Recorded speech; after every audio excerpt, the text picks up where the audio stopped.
Buenas tardes a todos. Este es el programa número 428 de la Agencia de Noticias Cariyuga. Estamos en la ciudad de Buenos Aires, República Argentina.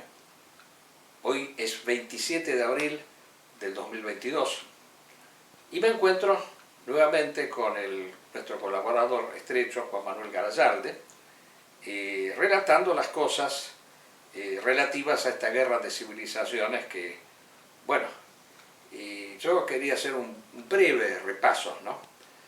Recordando lo que ha dicho en un comunicado el Estado Islámico en relación a esta guerra, de lo cual, por supuesto, el Estado Islámico parece que se habla muy poco actualmente. Sin embargo, sigue activo. Nosotros hemos estado relatando las acciones del fundamentalismo islámico. No nos enrolamos específicamente con ninguna fuerza particular del fundamentalismo, ni del Estado Islámico, ni de Al-Qaeda, ni de otros grupos, pero consideramos, y esto me surge un poco releyendo la obra de nuestro gran colaborador, Julián Ramírez, que de paso comentamos que vamos a editar sus obras, sus famosos escritos que se leían periódicamente cuando nuestro programa era radial. Y bueno, Julián nos acompañó hasta febrero del 2017 y luego nos abandonó.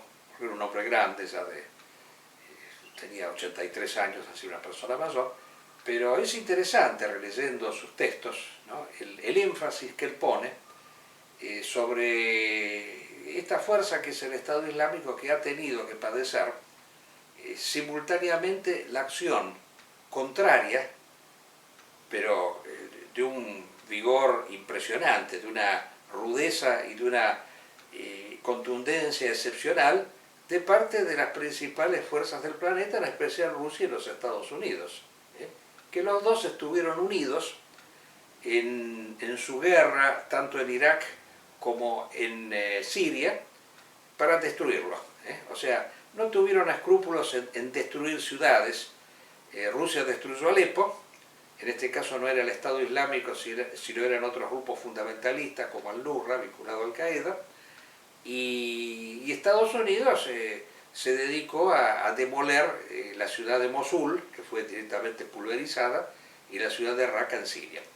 Pero el Estado Islámico no ha desaparecido, esto es interesante tenerlo en cuenta. El Estado Islámico ha dicho, en relación a esta guerra, que estos dos amigos y socios estrechos, Estados Unidos y Rusia, los dos grandes satanes, como los definía el Ayatollah Khomeini, o sea, son dos materialismos distintos, pero son materialismos por igual. Uno es un materialismo coercitivo que reprime a través del Estado, que obliga, que prohíbe, que encierra en gulags a sus opositores, y otro es en cambio un imperialismo, un materialismo de otro tipo, o sea, que estupidiza a las personas a través de los medios masivos de comunicación. Y bueno, dice sí, si lo tenemos que analizar, quizás es peor el norteamericano, porque el norteamericano te penetra hasta por los poros, a través de los medios masivos de difusión, esos bombardeos sistemáticos, ¿no? En donde las personas son estupidizadas, literalmente, convertidas en bestias y animales de consumo, que ese es el hombre actual. El hombre moderno es eso, es un animal que consume desaforadamente, para el cual la economía es el destino y esta vida es lo único que interesa. O sea, lo que caracteriza a la sociedad moderna es que se ha vedado totalmente el camino hacia la trascendencia. El hombre piensa nada más que en esta vida. Bueno, ¿el castigo cuál es? Que estos dos materialismos, que cuando tuvieron que luchar, escogieron al enemigo adecuado, que era el fundamentalismo islámico, porque el fundamentalismo islámico, ¿qué es lo que sostiene? Sostiene justamente al revés de la modernidad, que Dios, en este caso bajo la forma religiosa de Alá, es lo esencial, que la vida está entregada hacia la eternidad, y que el Estado tiene como función establecer un puente entre esta vida y la vida futura, que no está muy lejos, prácticamente es lo mismo que lo que sostenía la tradición católica, pero tradicional, no la del Papa Francisco, por supuesto, ¿no? La concepción católica tradicional que consideraba al emperador, al gobernante, un pontífice, pontífice que establece puentes de la tierra hacia el cielo. Y bueno, cuando vieron esto, estas dos bestias salvajes, estos dos satanes, se unieron para aplastar a esta única expresión que hubo en el siglo XX y comienzo del XXI de tradición, o sea, de un régimen fundado en Dios, en donde Dios es todo. La ley era la ley divina, no era una ley humana. La Sharia era una ley establecida por Dios, no por el hombre. Bueno, y podríamos continuar. Pero el castigo ¿cuál es? Es que estos dos satanes luchan entre sí, contrastan entre sí. Y este es el sentido que tiene esta guerra actual de Ucrania y Rusia. Es la guerra de los dos satanes que están confrontados entre sí. Entonces, ¿qué mejor que eso? Que confronten y que se autodestruyan. Ahora, frente a esto, obviamente nosotros, como hemos dicho, tenemos que asumir una postura. ¿Y cuál es nuestra postura? Y considerar que es preferible que termine el peor de los satanes, que es el satán que a los hombres de la tradición los encierra en gulags, que los envenena con polonio, que los elimina, como sucedió históricamente. O sea, Rusia puede haber sido en algún momento un imperio tradicional, pero cuando degeneró se produjo lo que Santo Tomás decía, la corrupción de lo óptimo es lo pésimo. Entonces se produjo esto, las persecuciones, los gulags, tan magníficamente relatados y descritos por Solzhenitsyn, y que ahora parece que están volviendo. Porque ahora en Rusia, debido a que la guerra se ha agudizado, ya no se puede hablar en contra de la guerra. Y el que habla en contra de la guerra es encerrado en un gulag, cuando no es suicidado o asesinado, como nos acabamos de enterar, de una serie de multimillonarios. Claro, nos enteramos cuando son multimillonarios, que se suicidaron, entre comillas, junto con toda su familia. Claro, nos enteramos de los multimillonarios porque son parte del régimen, pero obviamente cuando no son personas importantes, quizás no nos enteremos de cuántos son los que mueren en Rusia y por oponerse al sistema, por oponerse a un sistema perverso que intenta generar este tipo de cosas, o sea, una sociedad materialista, en donde en última instancia, si se habla de Dios en algún momento, como lo hemos dicho varias veces, el señor Putin se jacta de ser religioso, pero al mismo tiempo de vivar a Stalin y a la Unión Soviética. Es una cosa extraña eso, ¿no? O sea, ¿cómo se puede estar con Dios y al mismo tiempo con la Unión Soviética? Es raro eso, La Unión Soviética fue una institución maléfica que persiguió y exterminó a las personas que creían en Dios, que consideraba que la religión era el opio de los pueblos, ¿no? Entonces, ¿cómo se puede valorar eso y al mismo tiempo decir que se está con Dios? Y es una excusa, como en algún momento, como tú explicaste muy bien en el programa anterior, la KGB organizó su religión oficialista para tratar de engañar a estúpidos, a tontos, a personas distraídas y de alguna manera aprovechando los errores en la Segunda Guerra Mundial del nazismo, porque el nazismo cometió errores tremendos que fueron los que socavaron totalmente su posibilidad de triunfo en la guerra contra la URSS. Cuando ellos invaden la Unión Soviética, tuvieron un éxito inicial porque mucha gente, muchos rusos, reputaron que esa invasión podía ser libertadora, podía liberarlos del comunismo. Pero ¿qué sucedió? La ideología que ellos sustentaban era una ideología racista, por la cual consideraban, inclusive hacían una analogía de términos, los eslavos esclavos, eran pueblos inferiores los rusos. Entonces tenían que ser sometidos por los arios. Este racismo degenerado y absurdo fue lo que emponzoñó al nazismo, que pudo haber sido en algún momento un movimiento libertador. ¿Por qué no? O sea, el nazismo tuvo cosas buenas, que no vamos a negar nunca, pero por supuesto las malas fueron peores. Las cosas buenas fueron esa actitud negativa y contraria al comunismo. Esa lucha que primero desarrolló en el seno de su propio partido, cuando elimina a las SA, que son la rama izquierda del partido, y luego cuando invade la Unión Soviética. Sí, por supuesto, era una guerra contra el comunismo, pero mal llevada, lamentablemente, ¿no? Bueno, así que sintetizando, y después vamos a ir a los detalles de la guerra, nosotros no es que estemos con la OTAN, como alguno ha dicho, ahora pareciera ser que estar con Ucrania es estar con la OTAN. No, no, nosotros celebramos que la OTAN y Rusia, los dos satanes, peleen, contrasten entre sí. Y lo que no queremos es que estén unidos, como lo estuvieron en la guerra contra el fundamentalismo islámico. Lo que queremos es que contrasten, que fue la estrategia que sagazmente supo utilizar Bin Laden. Por eso siempre decimos que Bin Laden fue más sagaz que al-Baghdadi, porque fue más político, porque supo darse cuenta que no había que juntarlos a los dos imperios, había que terminar primero con uno para después ir contra el otro. O sea, lograron abatir a la Unión Soviética en Afganistán y luego fueron contra Estados Unidos el 11 de septiembre del 2001, empezó ahí la guerra contra Estados Unidos. Pero para eso primero hubo que abatir a la Unión Soviética, cosa que lograron. Entonces, el error del Estado Islámico es haberlos juntado. Bueno, ahora ellos dicen, en su análisis último, Alá nos ha recompensado, los ha puesto en conflicto entre sí, a los dos genios del mal. O sea, ¿qué más queremos? Nos parece excelente que contrasten entre sí.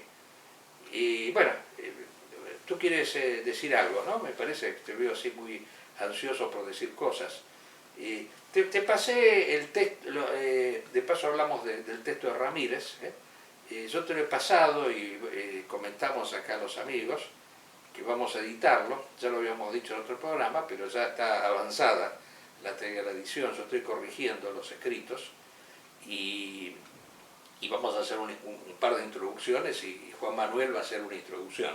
¿Has estado leyendo un poco las cosas de Ramírez? Me parecen excepcionales muchas de ellas, ¿no? Aparte, sí, la verdad que sí. Aparte escritas con un estilo así de guerrero, no de intelectualoide. Sí, ¿qué me decías? No, gran parte de los temas que él trata son de total actualidad. Sí. Varios temas sobre la cuestión de Rusia. Exacto. Algunos, obviamente, sobre la cuestión del fundamentalismo islámico. El tema de la política de los derechos humanos, esto es muy interesante como para seguir ahondándolo, porque él desarrolló su propio pensamiento, es muy interesante sobre eso. Y la verdad que sí, que da un lindo, digamos, una amplia exposición donde deja asentados muchos de los temas que se trató el centro boliviano durante tanto tiempo, y eso está bueno. Exacto, nos refresca la memoria, ¿no? Un poco. Una memoria. Porque habríamos que hacerlo nos hace ver a lo largo de la historia del Fortín. Exacto. ¿No? Como para plantear todo lo que se trató durante todo este tiempo. ¿No? Exactamente. Digamos así, cómo se anticiparon cosas que sucedieron después. O sea, son proféticos los escritos de Ramírez.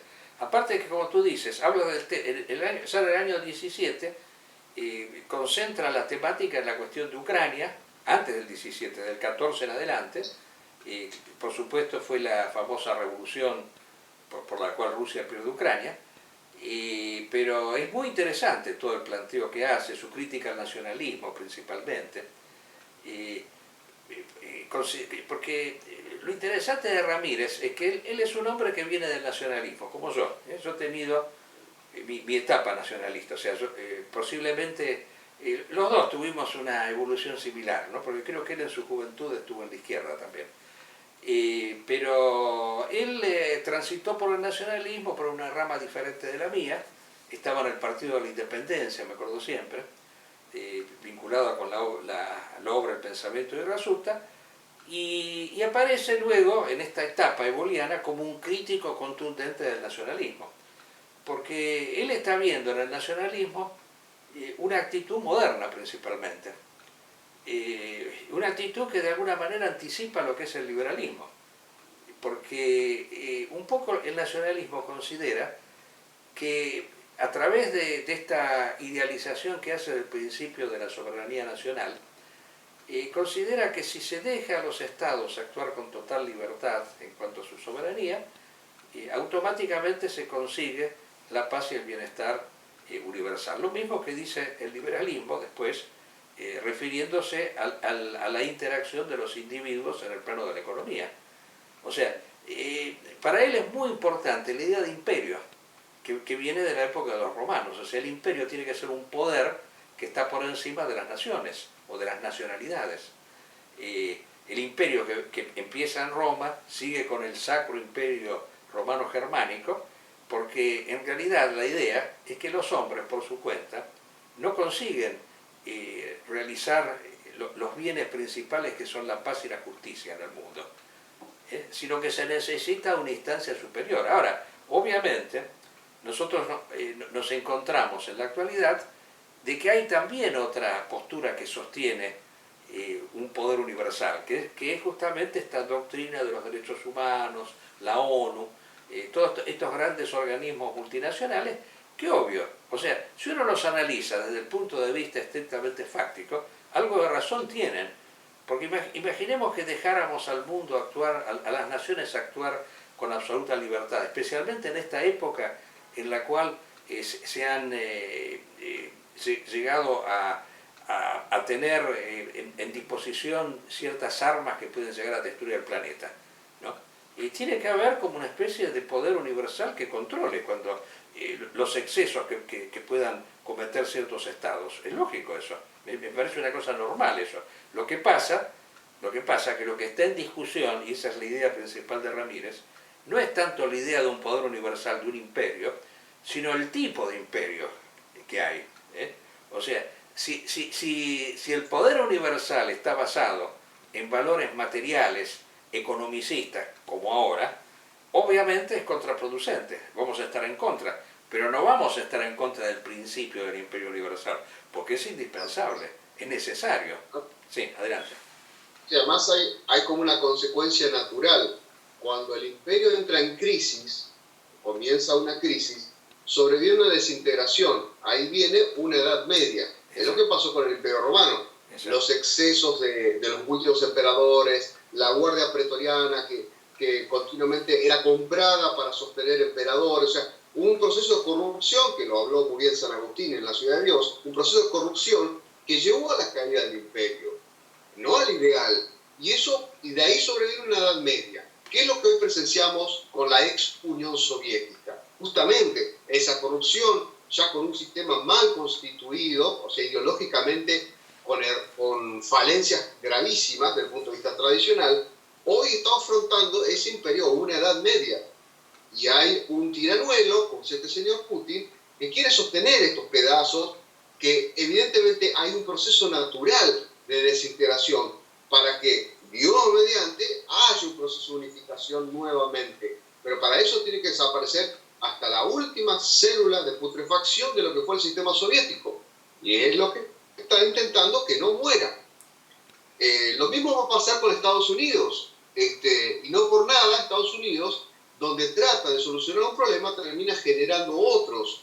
Y esto viene un proceso de larga data, desde Corea, Vietnam, todo el desastre que hicieron en el Medio Oriente. Hoy tenemos una nación como Afganistán que ya se liberó de eso, por lo tanto se está mostrando que ya ese poder norteamericano directamente ni siquiera puede imponer sus, podríamos decir, sus cipayos para que gobiernen un país y ellos retirarse. O sea, ni eso está logrando hacerlo Estados Unidos.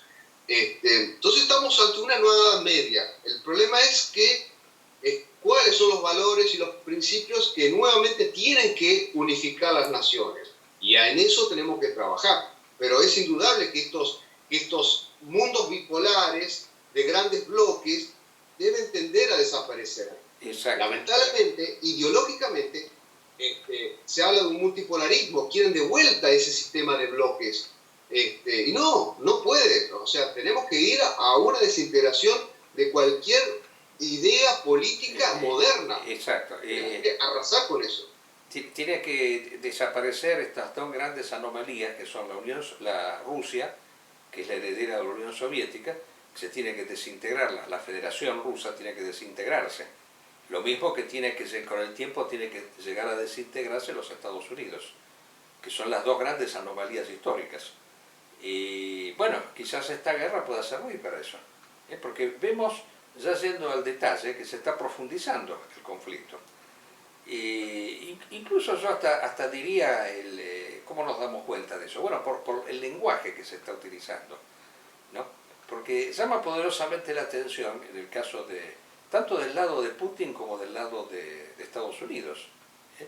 O sea, se nota que hay por lo menos una actitud bélica que comienza, de profundización de lo bélico, que comienza en el lenguaje, en los discursos que se sostienen. O sea, ya no se nota, como se percibía antes, la posibilidad de un detente de todo esto. Pareciera ser que cada vez se va incrementando. Y no está para nada descartada la posibilidad de la guerra atómica. Yo sostengo eso, que no es una posibilidad descartada. Porque evidentemente esta élite que se encuentra gobernando la ex Unión Soviética, yo no la quiero llamar Rusia porque sería un insulto hacia esa gran nación que fue Rusia, yo quiero hablar de la ex Unión Soviética, y antes de perder el poder puede estar dispuesta a lanzar la bomba atómica. Y ahí, acá se establece un doble juego, ¿no? Porque yo siempre recuerdo que en la época que existía no la ex, sino la Unión Soviética auténtica, había el tema de la guerra atómica estaba un poco en la punta de la lengua de todos, en una época, ¿no? Y yo me acuerdo que en algún momento se llegó a sostener la frase, ante esta posibilidad de que la Unión Soviética lanzara la bomba atómica, mejor rusos o mejor rojos antes que muertos. Esa fue una consigna que se levantó en Europa en algún momento. Y por supuesto que esto fue coartado por el derrumbe de la Unión Soviética, pero si la Unión Soviética no se hubiera derrumbado, esta mentalidad iba a estar presente, porque para el hombre moderno la vida es un valor supremo, nadie va a renunciar a la existencia, o sea, todos quieren vivir. La guerra es en última instancia un instrumento ya de última posibilidad, pero que se le hacen hacer a otros. O sea, el europeo en general y el norteamericano no hacen la guerra, se la hacen hacer a otros. Y lo que tratan es de, como lo vemos ahora en Ucrania, y lo que tratan es de suplantar la acción bélica humana por la acción de las máquinas, como hacía el señor Obama, que lanzaba estas bombas inteligentes que destruían todo, pero participación humana en los combates mínima, casi cero. Así que el tema es este, que el señor Putin puede estar especulando actualmente con eso, de que la amenaza puede llegar a desarmar al enemigo. Y me ha tocado leer en estos días una solicitada que se ha publicado en Alemania, firmada por varios intelectuales alemanes, en donde más o menos el argumento es el siguiente: ¿por qué nos tenemos que estar preocupando por Ucrania y poner en peligro la estabilidad de Europa ante la posibilidad de una guerra atómica, si esto se profundiza, y aparte asociado a eso la pérdida del gas y del petróleo? Porque Rusia es el principal abastecedor de estos países de tan vital elemento. Entonces, ¿cómo nosotros en estos momentos estamos arriesgando cosas tan importantes, que son justamente los valores vitales principalmente, en función de otros que serían superiores, como puede ser la justicia, la dignidad, la libertad, el bien, la verdad, en fin? Estas cosas ya interesan muy poco. Al burgués lo que le importa es la economía es el destino del hombre. Lo decía Lenin en su momento, la economía es nuestro destino. Y bueno, el burgués opina así, el destino de la vida es la economía, entonces no vamos a renunciar a eso, de ninguna manera. Así que, bueno, yo creo que la cosa está brava, pero queremos resaltar el gran valor que está demostrando hoy en día el ucraniano, que está peleando por todos nosotros, hay que decirlo claramente. Porque al luchar en contra de un enemigo tan miserable como el régimen ruso, que es un régimen ultra totalitario, bueno, está peleando por nosotros, porque si esto se llegara a expandir por el mundo entero, bueno, tendríamos que vivir bajo una tiranía. La realidad es eso. El rusismo, la ex Unión Soviética, es tiranía, porque si lo tienen en su país, ¿cómo no lo van a tener en los países en los cuales ellos o invadan o lleguen a tener algún tipo de influencia. Pensemos Cuba. Que ya los conocieron. Sí, aparte... Toda la Europa que pasó corriendo a la OTAN. Exacto. Ya las conocen. Exactamente. Quiero rendir un homenaje a la Brigada Azov especialmente, sería el famoso Pravý Sektor, los famosos nazis de los cuales ellos hablan del nazismo ucraniano, pero acá lo que es un nacionalismo fundado también en valores espirituales. Recordemos que este grupo originariamente se llamaba Pravý Sektor y tenía una actitud de apertura hacia el Islam. Muy interesante esto, porque recordando los textos de Ramírez hay una insistencia permanente en la idea del frente cristiano-islámico. Ramírez decía que era indispensable que el cristianismo, lo mejor del cristianismo, o sea, no esta degradación que hay ahora, sino el cristianismo medieval, el cristianismo gibelino, el cristianismo que considera que el monarca es un pontífice. Cuando hablaste de la Edad Media, habría que haber distinguido entre la Edad Media gibelina y la Güelfa, porque la gran decadencia moderna empieza con la Iglesia. Cuando la Iglesia desconsagra al Estado, cuando la Iglesia le quita al monarca su función de pontífice, entonces lo convierte en un demócrata, en un hacedor del bien común del resto de las personas. La democracia tiene su origen en el güelfismo. El Pravý Sektor, estaba hablando del Pravý Sektor, ¿no? que es el grupo de Azov que está luchando ahora en Mariupol, en la famosa serie de Mariupol, porque Mariupol está prácticamente copada por los rusos o por la ex Unión Soviética.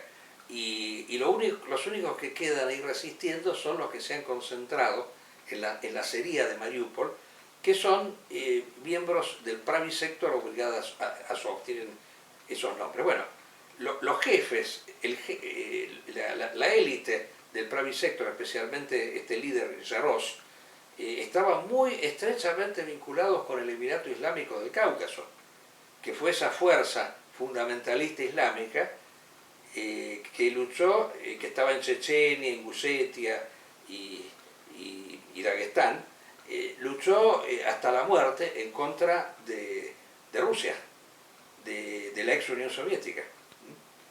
Entonces había una estrecha relación, y esta es la idea que sosteníamos nosotros y que sostenemos, y que está presente en los textos de Ramírez del Frente Cristiano Islámico.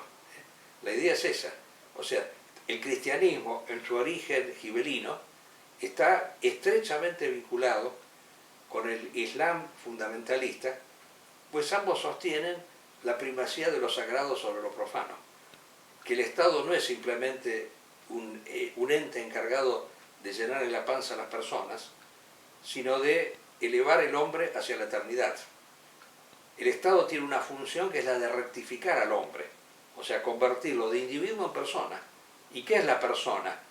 Justamente, la persona es lo opuesto totalmente a lo individual. Es el individuo abierto a la trascendencia. Eso es persona. Y nosotros nacemos individuos y los hacemos personas. Por eso la educación, la función de la educación, no esta bosta que existe actualmente.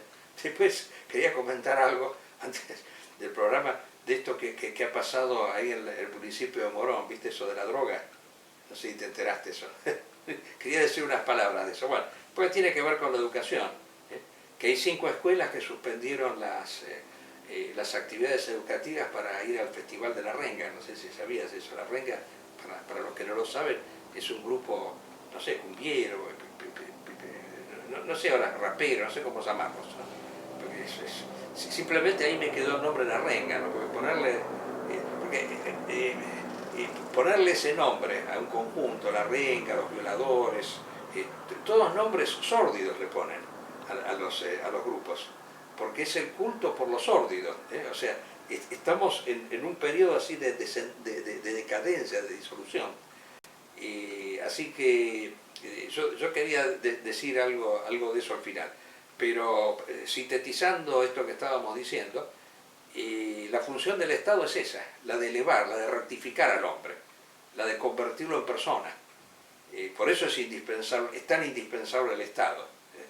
A diferencia de lo que dicen estos chantas, Milei, toda esta basura que tenemos actualmente. Porque ahora hay una ola anarquista en el país. Esto es lo que yo quería acotar, que viene tanto de la izquierda como de la derecha. Toda esta basura parlamentaria que tenemos, estos parlamentos repugnantes, ¿no? Porque realmente causan arcadas estomacales. Ver a estos políticos actuales causan arcadas estomacales. Bueno, sostienen justamente el odio hacia el Estado, la desaparición del Estado, que es el organismo salvífico del hombre, el que lo eleva, el que lo transforma. O sea, sin Estado, que hay bestia, hay animal, hay un ser totalmente volcado hacia el mundo de la materia. El Estado es el que eleva al hombre hacia la espiritualidad. Y no porque haya malos estados o deformaciones del Estado, hay que suprimir el principio. Evo lo decía muy bien. Una de las tácticas de la subversión, la táctica preferida, es confundir el principio con el representante. Entonces, si hay un mal gobernante, no sirve el Estado. Si hay una mala policía, no sirve la policía. Que es lo que plantea esta escoria miserable de Milei. Este tipo que ha sido opuesto. Este Milei es un tipo que ha sido opuesto por el imperialismo, por el sistema, para terminar de destruir a la Argentina. Porque ya quieren directamente generar el antiestado. Quieren suprimir el Estado, que es lo esencial en el hombre. Es como suprimir la educación, es como suprimir los semáforos en el tránsito, para tomar un ejemplo. Y bueno, sí. En fin. Estamos justo, este año se van a cumplir 100 años de la marcha sobre Roma, Bueno. O sea, del fascismo italiano, y creemos que es la última gran reivindicación que se hace en la historia de lo que es el papel del Estado. Por supuesto. Y que a su vez el partido que creía que el partido que se forma, el partido fascista, es absorbido de alguna manera por esa idea del Estado. Es lo que no hizo ni el comunismo ni el nacionalsocialismo, que se mantuvieron. Justamente. El partido era más importante que el Estado. Por eso el fascismo es tan importante reivindicar. Obvio. Y este año más que nunca reivindica la idea del Estado. La idea del Estado. El Estado forma a la nación. La imbecilidad, la ignorancia actual. Por ejemplo, yo pienso en este otro ignorante de Dugin, ¿no? Que habla de la cuarta idea política y pone en un mismo plano el fascismo y el nazismo, ¿no? Como si fueran la misma cosa. Hay que ser bestias para decir una cosa así, para decirlo de una manera sencilla. Porque justamente uno de los prejuicios de la modernidad es confundir esas dos ideologías, simplemente porque fueron aliados en la guerra. Pero tiene muy poco que ver entre sí.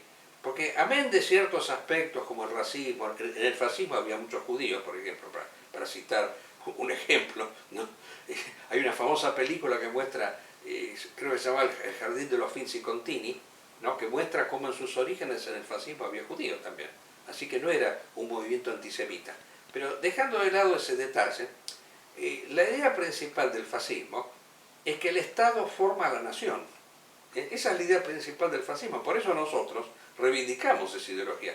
Del nazismo no, porque el nazismo tiene más afinidad con el comunismo y con el liberalismo, porque considera que es la nación la que forma el Estado, que el líder es un intérprete, es una expresión del pueblo, del espíritu del pueblo, es una expresión del espíritu del pueblo. Ahí está la gran diferencia, por eso...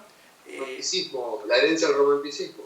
La herencia del romanticismo, exactamente. El fascismo el nazismo es una expresión última del romanticismo germánico, del Sturm und Drang. Nada que ver, por eso hay que ser realmente ignorante, aparte de que esta cuarta teoría política es un blef total, porque ha habido muchísimas teorías políticas, no veo por qué es la cuarta.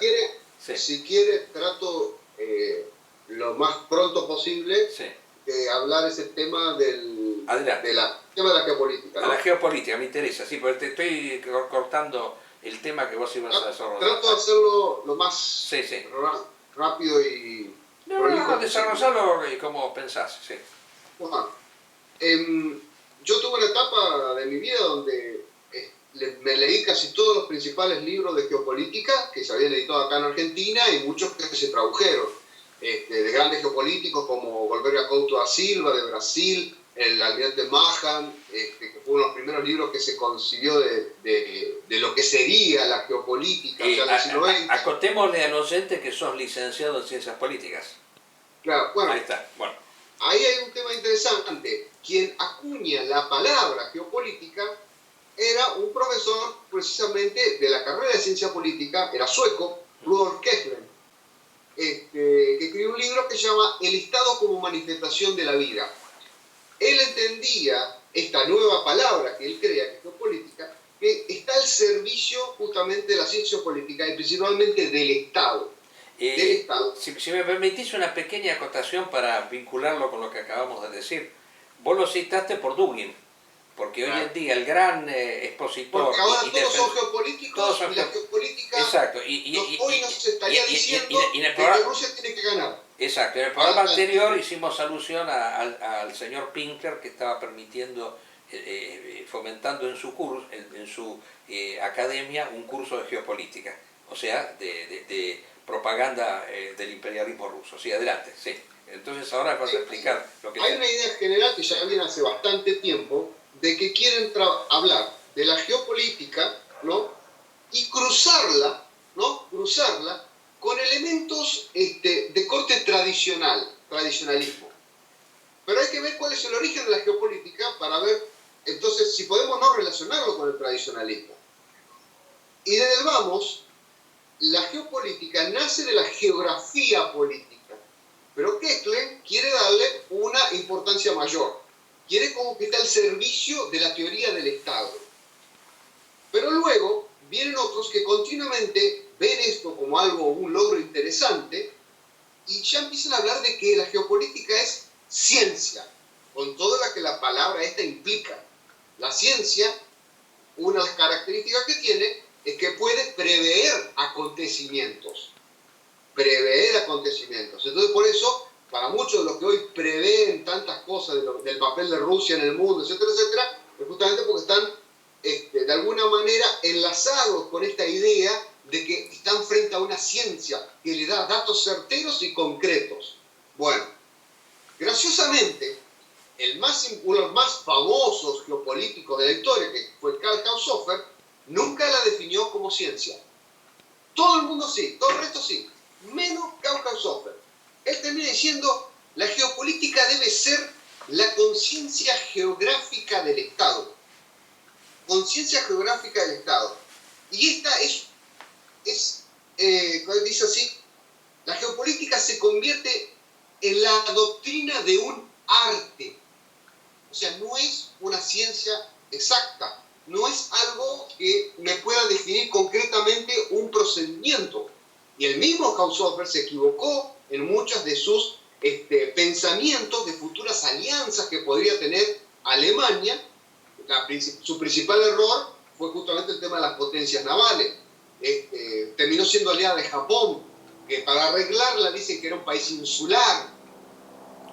Inglaterra también es prácticamente un país insular, no es una isla, por así decirlo. Pero Haushofer no solamente aceptó su error, sino que prácticamente vivió la tradición japonesa hasta el último día. Él se hace un seppuku y muere, se suicida en 1946. O sea, a lo que vamos es, entonces, por un lado, no es una ciencia. Los principales geopolíticos, los que la aplicaron realmente en la guerra, que fue el grupo de Haushofer, que trabajaron junto con los teóricos del Tercer Reich, porque estudiaron toda Europa en sus recursos naturales. Por eso, a modo de ejemplo, por eso Hitler no quiere tomar Moscú, quiere tomar el Cáucaso, porque ahí está la reserva de petróleo. No va por el aspecto político, va por el aspecto económico. Con lo cual también hay un elemento interesante. La geopolítica tiene su base en cuestiones netamente materialistas, porque concibe al Estado como un organismo vivo. La geopolítica es heredera de las ciencias naturales del siglo XIX. Exacto. Considera al Estado como un organismo vivo que se expande, consume agua, consume recursos naturales como una ameba que se desarrolla y precisa alimento. 100% materialista es la ciencia. Es así. Luego se relaciona con principios políticos y qué sé yo, pero está como en última etapa. Primero se piensa al Estado como si fuera un animal que consume, que se expanda, que se alimenta. Bueno, pero en esta última etapa, en estos últimos años, aparecen todas unas corrientes alimentadas por el tradicionalismo, que bueno, bienvenido sea esa interpretación simbólica del mundo, tratan de entender ciertas teorías que surgen en la geopolítica como cuestiones de índole tradicional. Entonces aparece, principalmente eso un poco lo hace despegar el libro de Carl Schmitt, donde habla de las cuestiones de la confrontación entre tierra y mar, y bueno, a partir de ahí el delirio avanza a paso agigantado. Ya la geopolítica se cruza con el apocalipsis cristiano, así sin ningún tipo de filtro, de anestesia. Se cruza con el apocalipsis cristiano. Ya las figuras del apocalipsis tienen que estar presentes simbólicamente en lo que la geopolítica expresa. Pero eso en Dugin, ¿no? En este señor Dugin. Esto que me está... Muchos. Ah, muchos. Muchos están en Apocalipsis y entonces empiezan a relacionar, claro, el mar, el Leviatán, Inglaterra, el mal absoluto, qué sé yo. Entonces ya pasamos a un estilo, yo Parravicini, o sea, ya pasamos al estilo del delirio. Entonces ya terminamos hablando de que Putin es de alguna manera, con sus pros y sus contras, es la defensa justamente de esos principios que ya son tradicionales, porque van más allá de la realidad política, y que por lo tanto tiene que ganar Putin. Tiene que ganar, es luchar contra el Leviatán, contra la desintegración, claro, contra el orden mundial. Y ahí se asocian todos estos católicos, entre comillas, del estilo del padre Sáenz, claro, que dicen que es la expresión del secreto de Fátima, es la confirmación del secreto de Fátima. Exacto. Que gente que tiene, no sé qué tiene en la cabeza. La mismo podía darse en 1941. Claro. O sea, también en 1941, estas teorías y toda esta unión de geopolítica y del Harlan, del Rimland, toda esa teoría así, también tenía que haberse aplicado ahí. O sea, la Unión Soviética debió haber ganado la guerra y todos tendríamos que ser parte de la Unión Soviética. Que la isla del mundo, como se llama Kinder, termine dominando el mundo entero. Y era la Unión Soviética. Toda una serie de estupideces, pero que no tienen ni ton ni son, realmente hay que decirlo con claridad. No, es un delirio. Es un delirio total con el cual ni siquiera... Por eso a mí me extrañaba que este muchacho Pickler le podía haber dado manija a todo esto. A mí me llamaba la atención, pero yo siempre pensé que era una persona inteligente. No sé, ¿cómo le puede haber dado manija? Que son temas más llamativos, llaman mucho a ese tipo de cosas. Llamativo, a mí me parece de una endeblez doctrinaria, pero a prueba de todo, ¿no? Como esta famosa cuarta teoría, que es una cosa totalmente arbitraria, porque no hay cuatro teorías, o sea, él habla de tres teorías que serían superadas por la suya, que es la cuarta.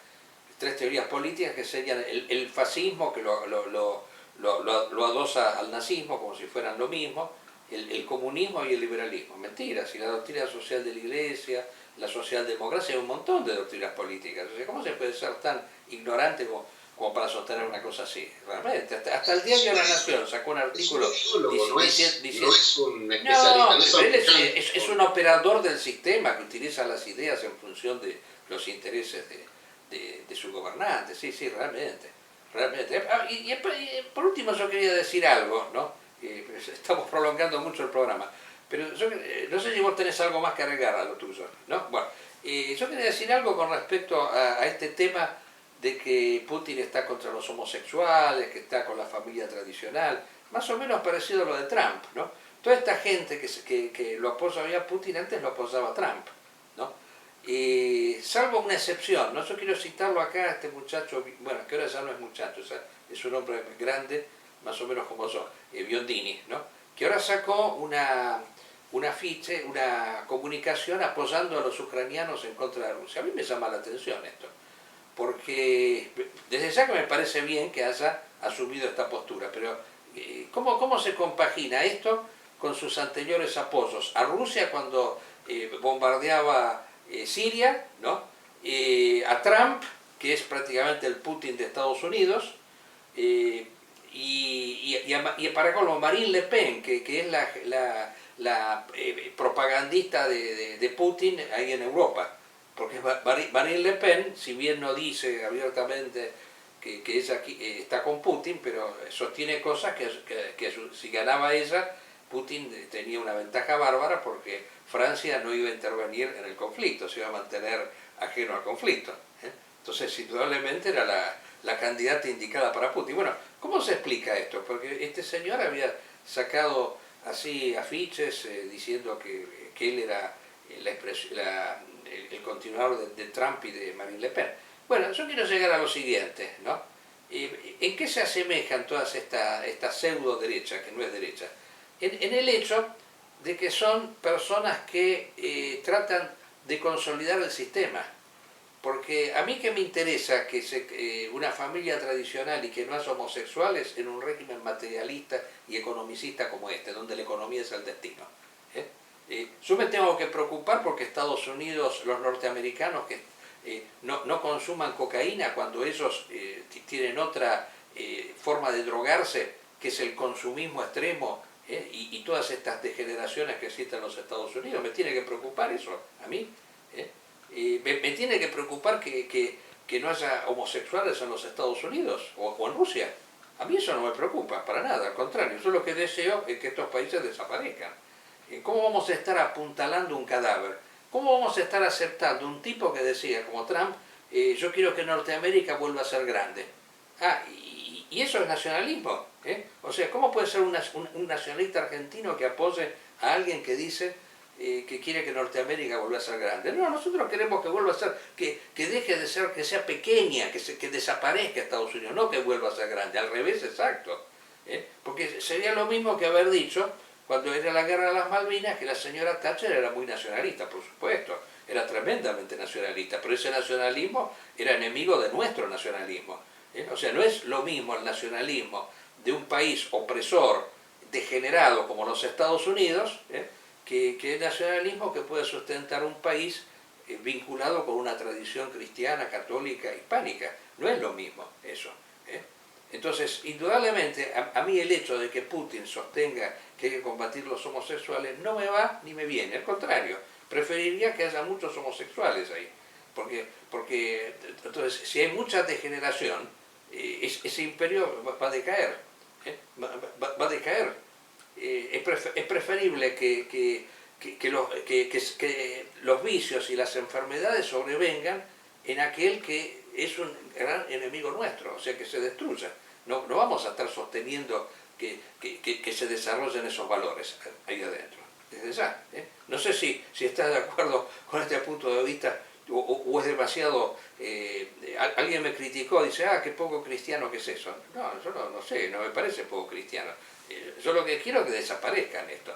Y evidentemente, la única forma de que estas anomalías dejen de desaparecer, dejen de ser, es que adhieran a valores superiores.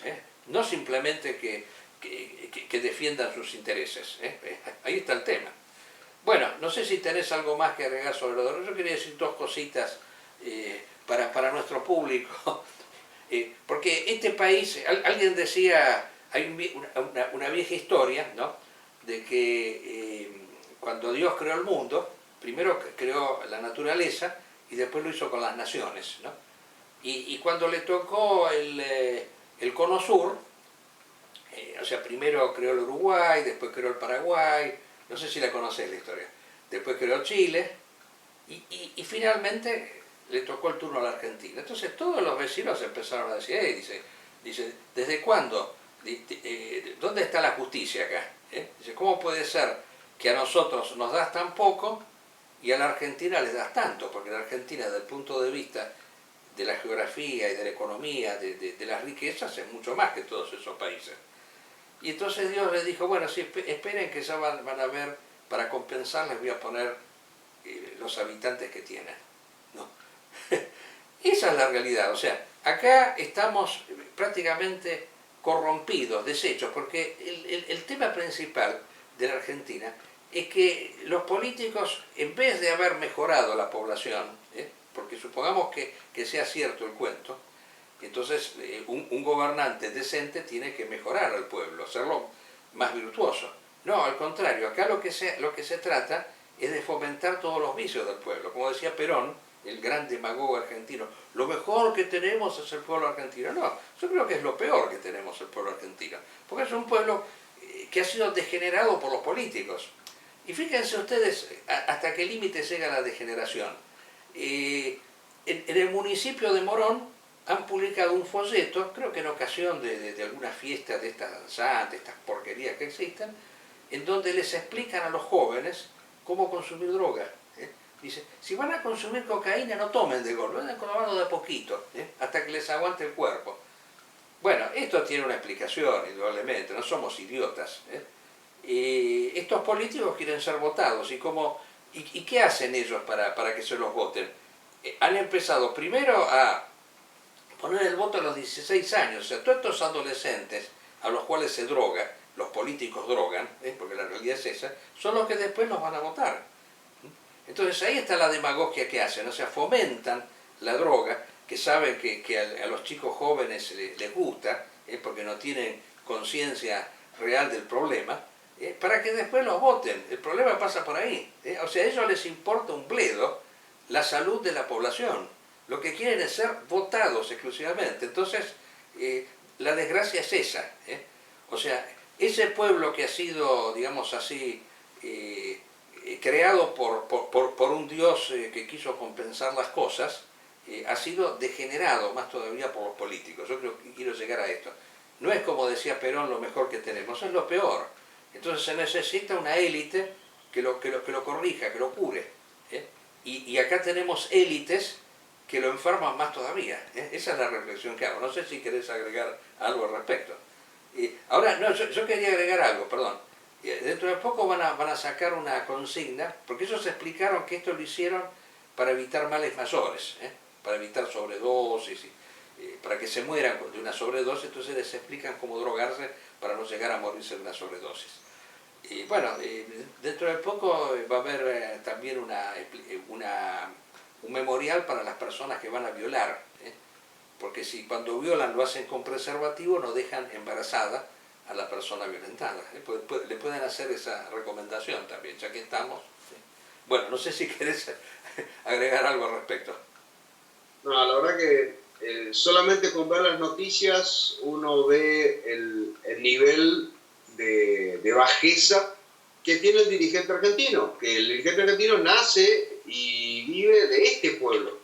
Por eso, o sea, en estos momentos el que más voto tiene es aquel que más quiere asemejarse a las falta de virtudes del pueblo. Porque cuanta más falta de virtudes tiene, más cercano es al pueblo y más se siente representativo del pueblo. Acá no es cuestión de virtud, es cuestión justamente de lo contrario. No, cuanto más corrompido está, más se lo va a votar. O sea, el político hoy en día es el encargado de corromper al pueblo, no de mejorarlo, de empeorarlo, para que el pueblo lo vote. La realidad es que lo único que les interesa es eso. Por eso han puesto el voto a los 16 años. La realidad es esa. No porque los chicos estén más maduros que antes, están peor que antes. No hace unos meses estaba esta mujer en la campaña política del peronismo diciendo que en el peronismo, perdón la expresión, en el peronismo se coge, en los otros no. Ah, sí, exacto. O sea, sí. más de eso, ¿qué se puede decir? Digámoslo para nuestros docentes de otros países, porque esa palabra solamente se utiliza acá con el significado de fornicación. O sea, el peronismo es un movimiento de fornicadores. Bueno, es real eso. Es real porque ellos fomentan el espíritu de la fornicación. Así como fomentan el espíritu de la droga. Y aclaremos que esto fue votado por todos los partidos del Consejo Deliberante de Morón. Esto es un detalle interesante. No fue votado solo por los peronistas. Ese es el ideal para que la clase política le brinda a su pueblo. Exacto, porque es la democracia. El virus que tenemos es la democracia. Y la democracia es un sistema que tiende a desarrollarse cada vez más, ¿no? Entonces, primero, supongamos en una época se votaba a los 22, después a los 18, a los 16. Antes votaban los hombres, después votaron las mujeres, así. Y así se sigue expandiendo.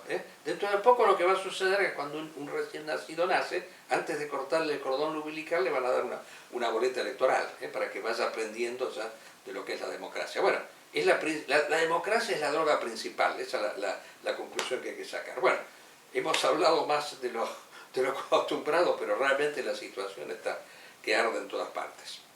Hasta el próximo programa, si Dios quiere.